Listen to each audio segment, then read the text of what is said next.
Om.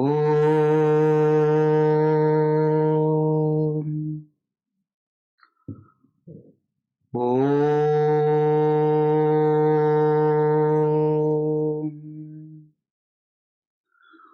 Om.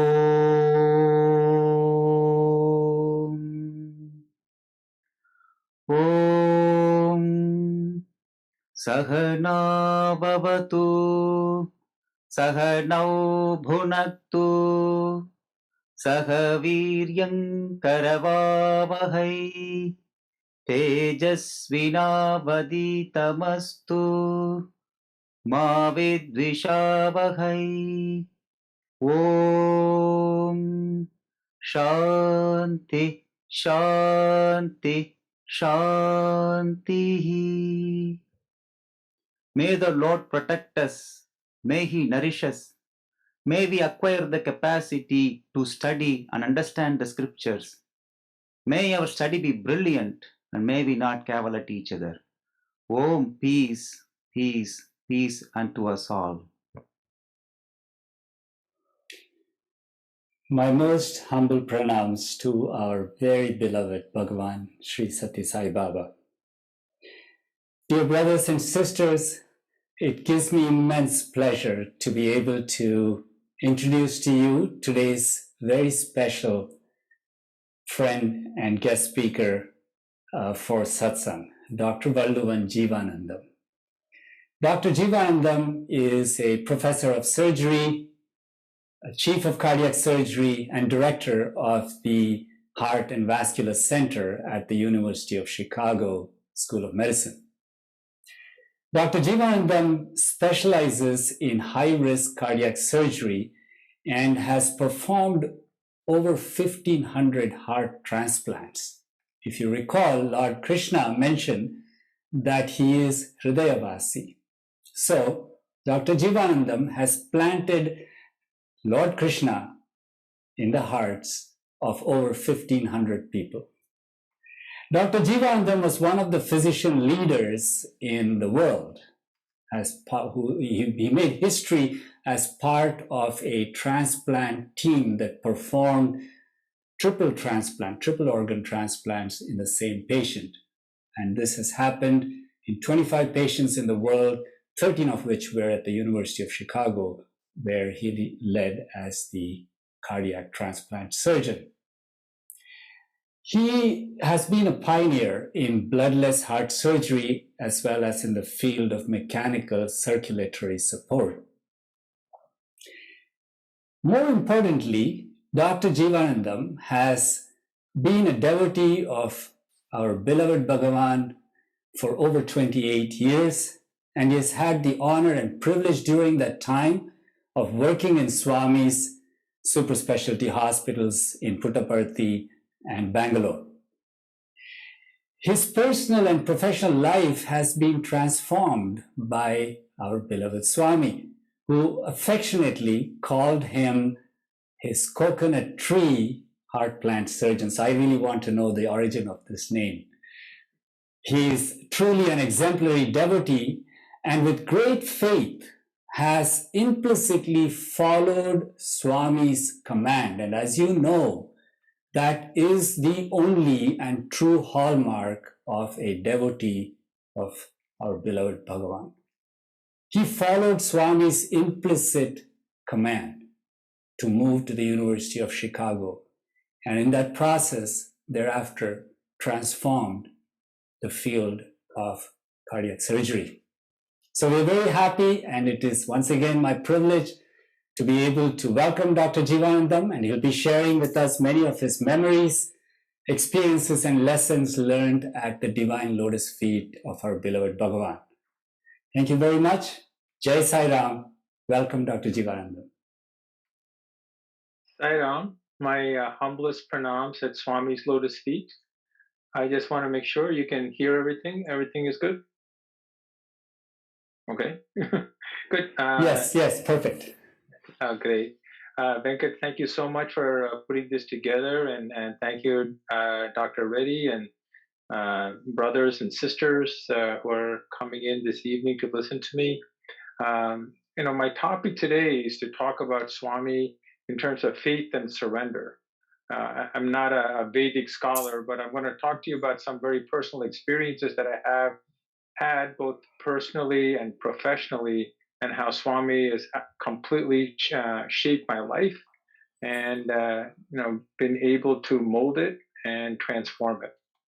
So I first heard about Swami very early on in life, but as a lot of people go, it just wasn't the right time. I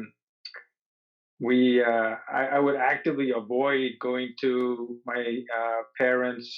They're in Phoenix, and I used to visit them, and I would actively avoid going to bhajans and satsangs. And as happens, Swami will invite you into his realm when it's time. And for me, that was in 1992 through a book called The Vision of Sai by Rita Bruce, and with a lot of hard work from my mom. So I got into Swami's fold, and it's been an incredible journey since then. And this picture here is from 1995. So I first went to Puttaparthi for these cardiovascular symposia. This was the third one, and I went to the second one as well. And you can see here, this is one of the lessons I learned from Swami, right? I mean, there was a picture taken, and Swami actually took out a pen, and I was one of the few people he actually signed it for. And then he gave me a beautiful silver plate. And you know what I was thinking? I wasn't enjoying the moment. I wasn't there saying, "Oh my God, here is the divine giving me a personalized note and a beautiful platter. And will I ever have this experience again?" Now, I was thinking about, well, this is the third symposium. How about the fourth symposium and the fifth symposium?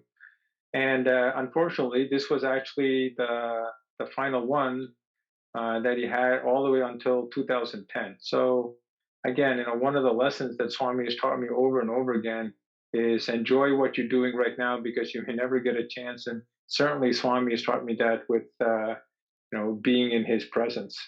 Anyway, you can see here there's quite a size discrepancy between me and Swami. And wherever I would sit down or even stand up, he would put his hand over my head and press down on my head. He goes, "Hey, coconut tree, come over here." So I think the origin of the coconut tree was just because of my height. And he would always make fun of me as a transplant surgeon. He would ask, Swami would do this all the time. He would have you introduce yourself in a large audience so other people would know who you are. And he would ask me what I do, and I say, I'm a heart surgeon, Swami. And he would say, he's a heart transplant surgeon. And I would probably say, "Yes, Swami, yes, I do heart transplants." And Swami would immediately, as he often does, knock you down right away. He goes, "Yes, yes, yes, he transplants hearts, but I'm the only one who can transform hearts." And Swami has certainly transformed my heart and my entire character.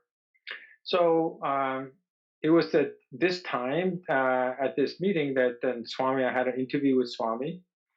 And I asked him about the super specialty hospital that he had built, and I asked him if I could come and volunteer. And he took my hand and he said, "Bangaru." Bangaru means affectionately.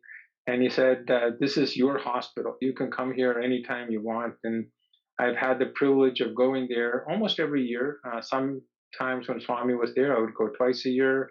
Last year, obviously, because of COVID, you're unable to go. And as things happen, the role there has changed. In the beginning, we would actually do all the surgeries there, and then there was a staff that was built there, and then we trained over the years, and then they actually got extremely great, and then we helped train younger staff as well. So it's probably about 20 to 30 people that have gone through the program at Puttaparthi, who are now seated around India. And of course, a lot of them, some of them stayed behind as well.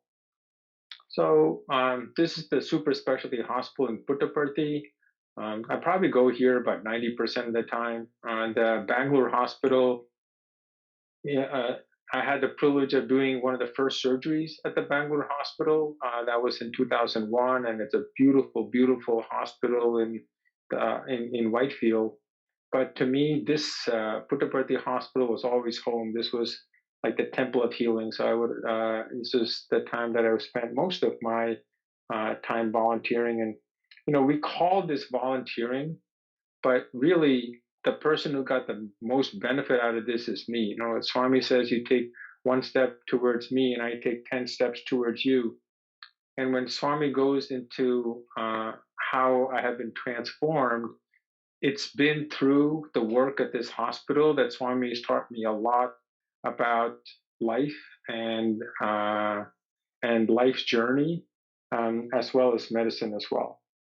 So the one thing that you feel when you go into this hospital is incredibly humble, because however great you think you are or however you've accomplished, you go to that hospital and you have people who have devoted their life to Swami, who have devoted their life to seva, to help the people who come to this hospital. And they've been there for 25 years or greater. I guess the longest one there since it was open, it's been about 28 years. And they have been there and devoted themselves to Swami, devoted themselves to the patients. And the patients there can just feel the love of the staff. And that was always something that absolutely amazed me, that you have patients who are in bliss.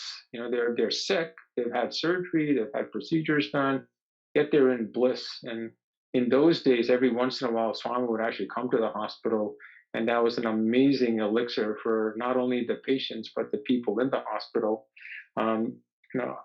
But even now, to this day, even without Swami's physical presence, you can feel that love, and it's something that anybody would want to emulate in a hospital. So I've had many interviews with Swami, and there are lessons that he said, and interestingly, those words and what he said 20 years ago or 25 years ago mean more to me now than they did over then. Then it was more about the physical presence, and then every time you would have an interview with Swami, you want to ask him some questions, and then it's like, okay, the next time I come, I'm going to get an interview. Nowadays, I recall those days and those interviews I've had with Swami, and every single word that he would say had meaning. He did not waste one word, and it's been it's borne true throughout my life. So a couple of things, I was there and I asked Swami once, we operate on a lot of people, and some of them live and some of them die, and we see young patients, we see sick patients, not so sick patients. So I always was troubled by the fact that we work as hard as we do, yet people die. And Swami just held my hand and he said, you are my instrument. Everybody is my instrument. And so it's not you to decide whether somebody lives or dies. That is my decision, because death is a gift that I give mankind. What your job is to work as hard and to do your absolute best. But ultimately, the outcome is my will. And that may sound different to different people, and it sounded different to me over the years as well, because I've now understand more about how he transformed me with those words. Because when I do surgery, we take on very, very difficult cases. We take on cases from all over the country where people have turned them down. And people always say, well, what gives you the confidence or the ability, or either you have the biggest ego in the world or you're such an arrogant person. How do you think you can take care of these patients when other people can't? And I always pray to Swami, and I tell Swami, if I'm supposed to take care of this patient, let me take care of this patient. If there's something else that's going to come up, then you protect the patient and don't let me operate on them. And there are so many times where things come up and the patient doesn't get done and then gets done later or doesn't happen. But it's been an amazing journey where if you give your faith to God and you just do your best. Now, you can't avoid doing your best. You have to work very, very hard. You have to be creative. You have to do your best, but the outcome is in his hands.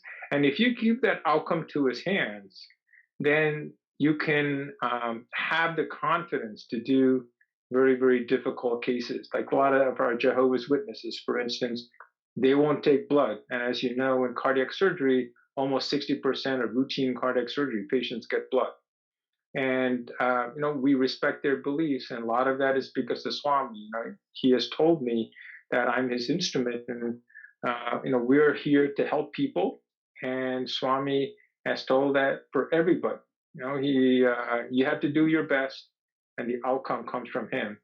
And the other thing that's very important that he taught was that everybody is his instrument. We often take care of patients that come from far away, and they're told they can't be operated on, and like at Duke or Cleveland Clinic, they come and we operate on them and do fine. And my nurses are always, they'll applaud me and I'll say, "Wow, Val, that was great. How did you did a great job?" And I'll say, "Well, you know what?" And this is from my Swami teaching, is that there's no way I would have been able to operate on that patient if you guys didn't do all that hard work to bring him over, hurdle the transport and the insurance, etc. So as Swami says, everybody is this instrument, and that's the only way you can actually build up a good team and respect people, if you realize that every single person in that chain is important. And it's very interesting because people from the outside come in and they talk about our program being a flat program. Now, of course, there needs to be a leader, but it's not a hierarchical program. It's a very flat program. And it's probably one of the reasons we're able to do the many things that we can.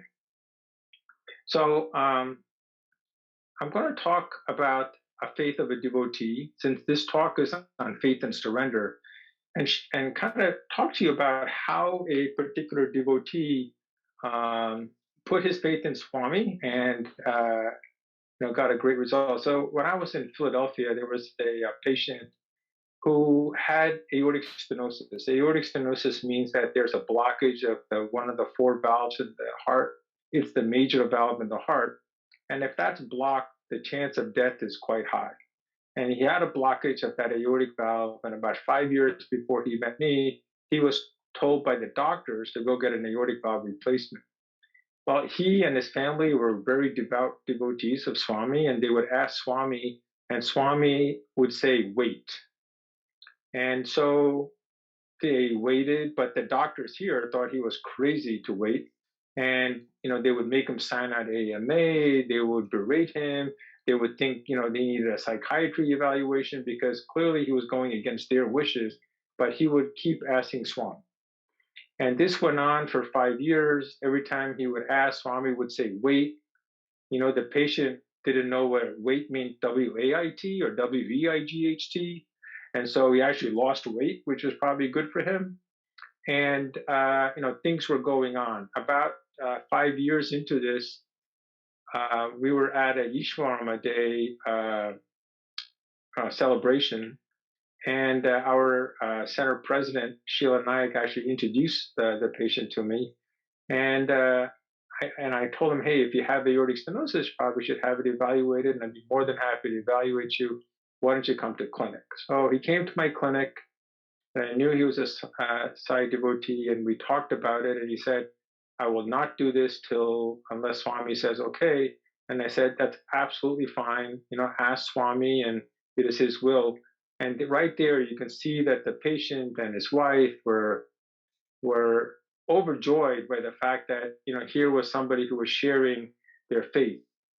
So even before they could ask Swami, actually, his mother-in-law was at mine in Bhajan, and this was in Puttaparthi, right? So this is occurring in temple that was in Puttaparthi, and Swami came directly to her, and he said, "Why is your son waiting to have surgery? He found a good surgeon now. Just go have surgery by Jivanandam." So this is how Swami works, right? So here's a person who waited and waited, but when it was the right time, Swami took care of it. Swami told the family. They then wrote a letter to confirm it. Swami confirmed it. And then the patient came to have his surgery. And, the patient came and I said, what he wanted. He said, when I go to sleep, I want a picture of Swami with me. So he taped a picture of Swami. And then he said, I know Swami gave you some vibhuti. I want you to put that Swami, special vibhuti on my tongue.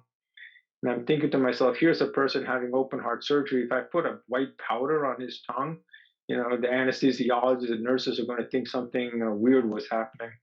But I put the vibhuti on, no one said anything. And then I just went to my scrub sink to scrub. And whenever I scrub, I think about Swami. That's my time to meditate with him before an operation. I plan out the operation. And as I was scrubbing, I was thinking to myself, Swami, I hope and pray everything goes well. This is a devotee you put in my hands.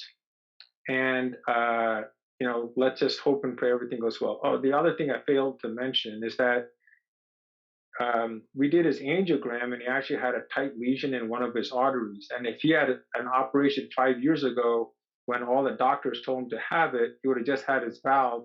And then 5 years later, he would have needed to have a repeat bypass surgery. So by waiting, Swami had actually avoided to have 2 operations, so we could get it all done in 1 operation. So that was the advantage of him having the faith to wait. Anyway, I was scrubbing in the sink and I was trying to get into the right zone, and all of a sudden I hear a voice in the back, and I'm thinking I want to have a affirmation from Swami, and a voice in the back was our head of neurosurgery, and Raj said, "Hey Val, I got something for you." And I'm thinking to myself, boy, this is not the time. This is the time that I want to have some peace and I have to talk to this person. And he said that about a year ago, somebody came to his house and he gave him the picture of Swami that you have on the slide. And he had put it on his desk. He's not a Swami devotee. He just put it on his desk. And he came to my house, so he knew that I was a Swami devotee. So he always meant to give it to me. That morning, when he woke up, there was a gust of wind and everything flew off his desk. And the only thing that was on his desk was this picture of Swami on his desk. And so he then picked it up and he said, "Hey, at least today, hopefully I won't forget. And if I see Val, I'm going to give him this picture." So this was the picture that he actually gave me on that day. And at this point, after hearing the story, I wanted to see more. So then I opened it up and, affirmation of Swami, giving me the go light to do the surgery. It says, "May the divine grace and blessings be ever with you in all your noble deeds." So a really, really special timing and a card. I've kept it with me ever since, now for over 20 years. And needless to say, the surgery went well. Doesn't end there. The surgery went well, and he went to the ICU. And at those times, we usually kept the breathing tube in and take it out next day morning. And I know one of his fears was the breathing tube. So the next day I go in, I ask the nurse how he's doing. And he goes, his heart and everything's okay. He's just being very delusional. And I think he's hallucinating. So we had to tie him down. So I went and talked to him and he said, "Dr. Jeevanandam, I don't understand this.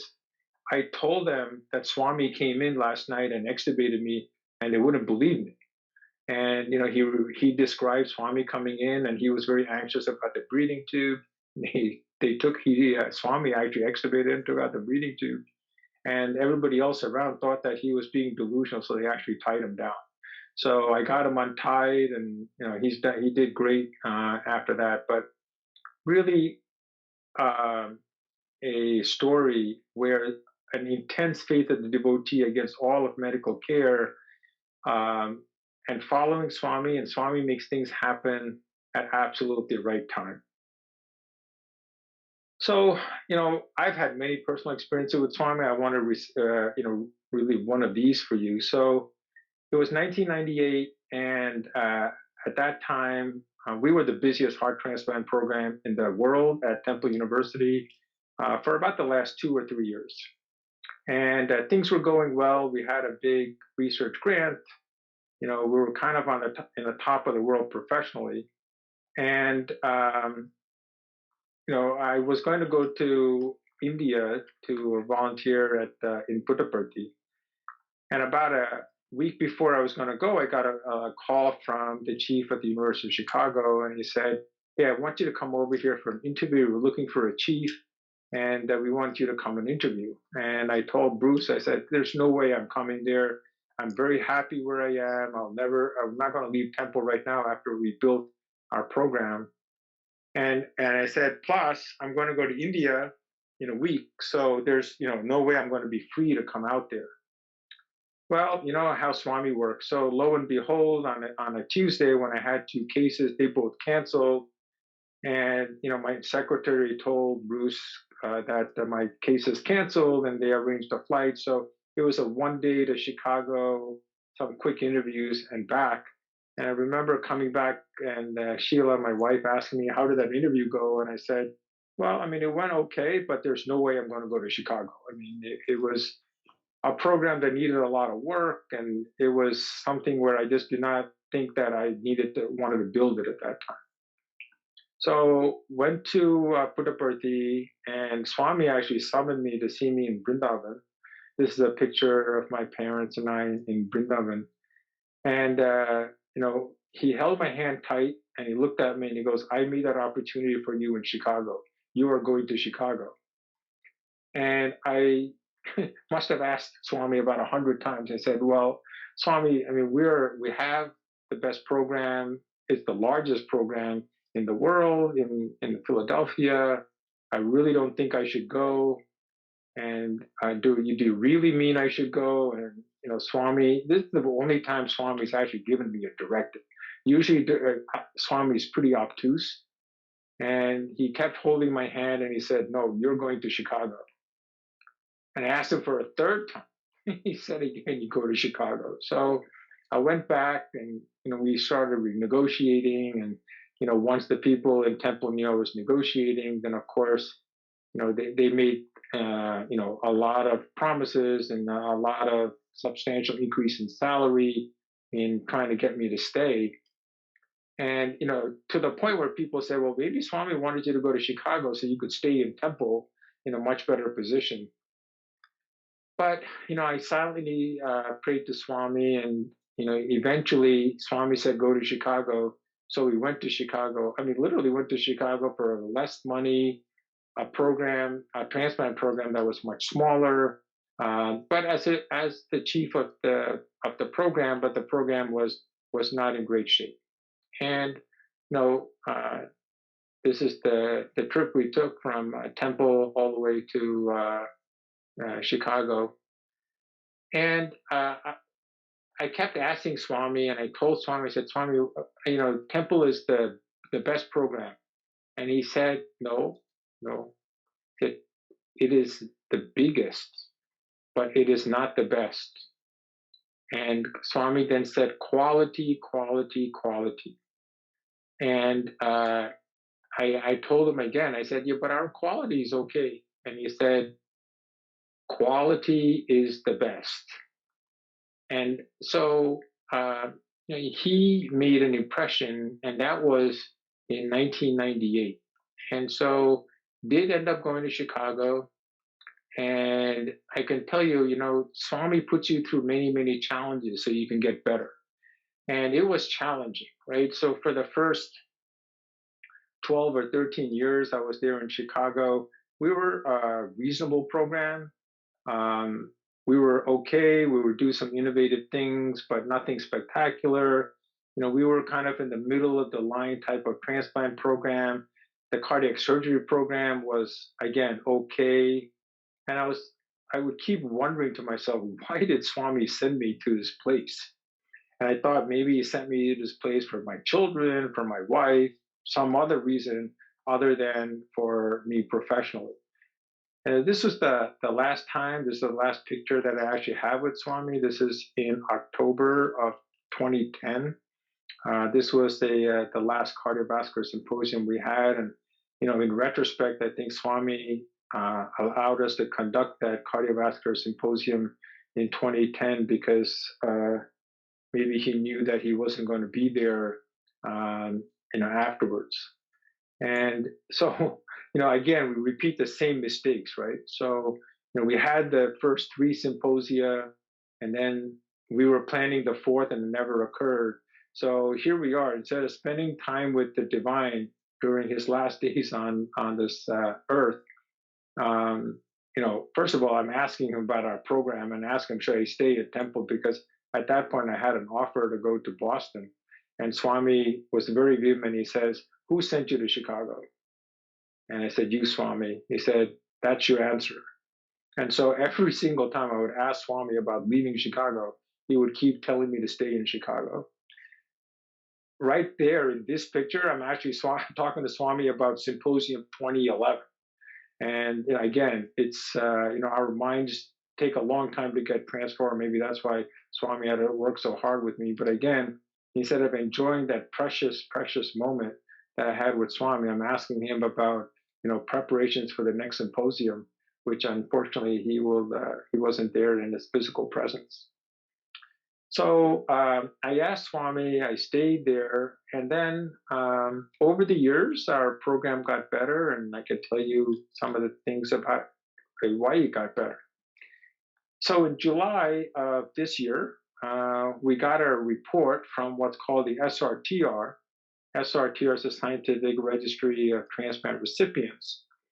And I will summarize our data here. So this is the University of Chicago's transplant program.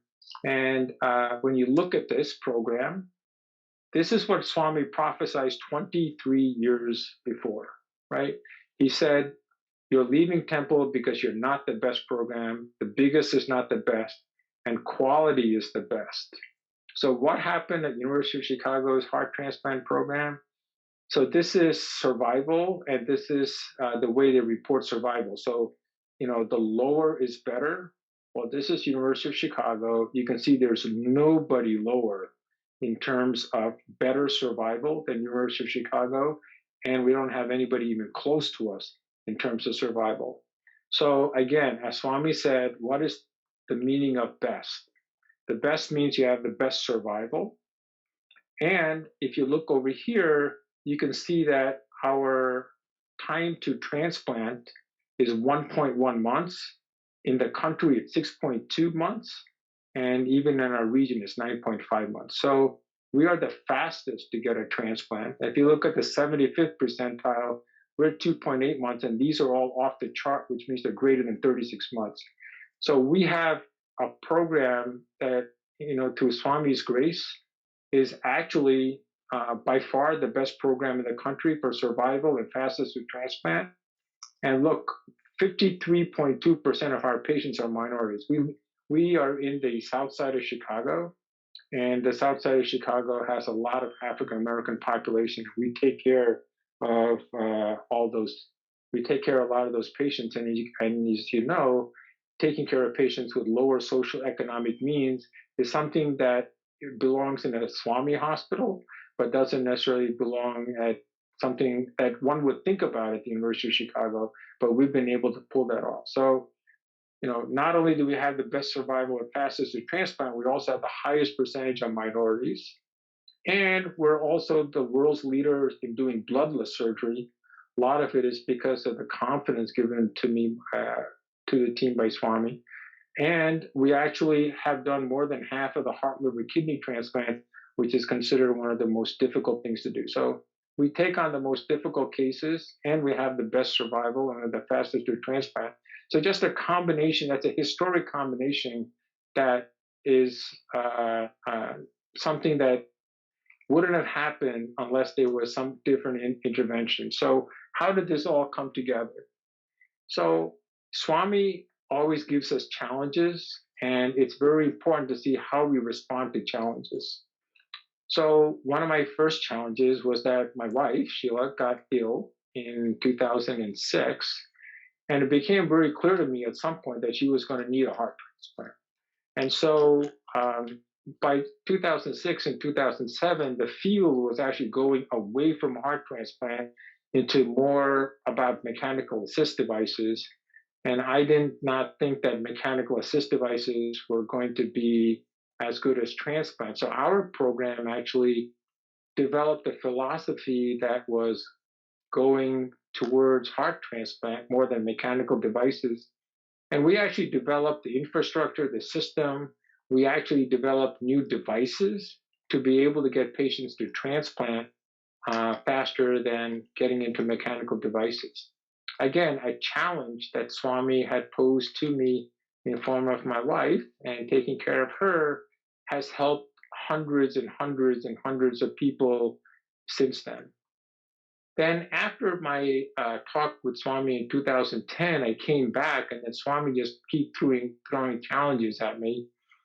One of our nurses, who was kind of, I thought, the bedrock nurse for the program, she left. And lo and behold, I thought that would be the end of the world. But, we got the privilege of actually having another nurse, Colleen, and she has become a true partner in expanding and building and actually creating an incredible infrastructure. In 2015, my cardiologist left and he went across the city to Northwestern. And I thought, well, this was going to be the end of this program. But we were able to get 2 cardiologists since then. And, they have been able to be the medical counterpart to the surgical stuff to make this program work. So again, all these things are challenges that Swami has thrown in our way. And he's also helped us swallow the challenges. But at the end, when we show this data to somebody, and it's historical, right? It's never been ever done where the best survival program also has the fastest to transplant and has the highest percentage of minorities. So people say words such as inconceivable, unbelievable, but we all know that really it's a miracle of Swami that he prophesied 23 years ago. He said, your program at Temple is the biggest, but not the best, and go to University of Chicago. And after a lot of work with a lot of people chipping in, he was right. We did have the best transplant program in the world. So Swami always kept his word. And the example of the transplant program is one. The problem is that his word was the divine word, the cosmic word, and our interpretation and timing are totally different than his. I'm gonna finish with one other evidence of faith and how Swami will reward your faith. There was a devotee called T.R. Ravindran whose real desire was to build a permanent place for Swami in Chicago, a place where it would be a center where people can come and not have to put Swami's picture away and not have to redo the stage every single week. And so wanted to start the Sai Spiritual or he wanted to start a organization to build a building, and did a lot of work. He presented to Swami 20 years ago in 2002. And Swami looked through the whole project and he said, yes, yes, yes. Swami approves, but then he said, wait, do not build. And, that could have stopped the project right there. But through pure faith and desire to fulfill a dream, Ravi just kept persisting. And it probably wasn't the right time 20 years ago, right? It's the people were different, the attitudes were different. 20 years later, instead of having a lot of people involved with the building, there was only 9 devotees. There was no mortgage. Everybody put in their, some contribution, and were able to build the building. So in reality, Swami 20 years ago said, wait, and just with the faith that it will eventually happen, and a lot of hard work. I'm not saying it's not a lot of hard work, but things only happen in Swami time. And so 20 years later, this year in 2021, we started the Sai Spiritual Foundation that led to the Sai Spiritual Community Center that you can see there. And Swami had told us through Dr. Goldstein, do not build, but perhaps you can buy a school. And so that's exactly what this center is. This used to be a church and a school, so it has a lot of classrooms. And you can see the picture here where it has about a 2,000 square foot hall for Swami for prayer. You can see the beautiful altar. You can see the beautiful kitchen. And now that it's present, our next job is to make it useful for the community to be able to bring people in and have Swami's teachings be propagated towards the community and to the rest of the Chicagoland area and beyond. So again, 20 years it took between the time that Swami blessed the project but said wait to reality. And that has a lot to do with people persevering. So Swami will say something, you have to have faith, but you also have to do all the work behind the faith to make it happen. So I'm going to conclude. This was a talk on faith and surrender. And as you can see, there were 3 specific instances of people's faith resulting in a result through Swami's grace and his blessings. All those people had to go through different things to get to the ultimate conclusion. And that faith allowed them to follow their pathway till Swami can actually, help them attain what their goal was. And their goal has to be pure. It can't be a bad, self-serving goal. If you have a good goal, Swami will make you attain it. So I had the pleasure of meeting a longtime Swami devotee, Mr. Hira. We were walking through the hospital, and Mr. Hira is a little bit shorter than I am, and I was busy, I was fast, I'm running through things, and I sat down with Mr. Hira and I said, I'm sorry, I guess I should have more patience with you. And so Mr. Hira, a very learned man, has been around Swami for a long time. He gave me these quotes, and these quotes have been pretty profound. So he said that patience to others is respect. Now, what does that mean? So patience, I was thinking about this. Patience is like frustration, it's ego. Patience, not having patience. I mean, if you always want people to follow what you want to do, you want people to think that what you're doing is right, or your ego is thinking what you want is right. And when people don't do it, you get impatient. So patience, so understanding and realizing what other people are thinking is also correct. So patience to others is respect. And this is a different form of Swami saying, everybody is my instrument. And I think it's critically important that that humanity treats everybody with respect and love. Patience to self is confidence. So you have to be patient with yourself, and the more patient you are with yourself, the more confidence you will have in your deeds. Patience to family is love. You often get frustrated by family. You have to overcome the frustrations with family, and that is showing patience, and that is love. And ultimately, the patience to the divine is faith. You have to trust in God. You have to realize that if you have faith in Him, there is a pathway that He's designed for everybody. You have to work very, very hard in that pathway. There will be a lot of challenges that He throws. Remember, He will not throw you a challenge that you cannot overcome. But if you show the faith with God, you can lead a fulfilled, happy life and attain inner peace.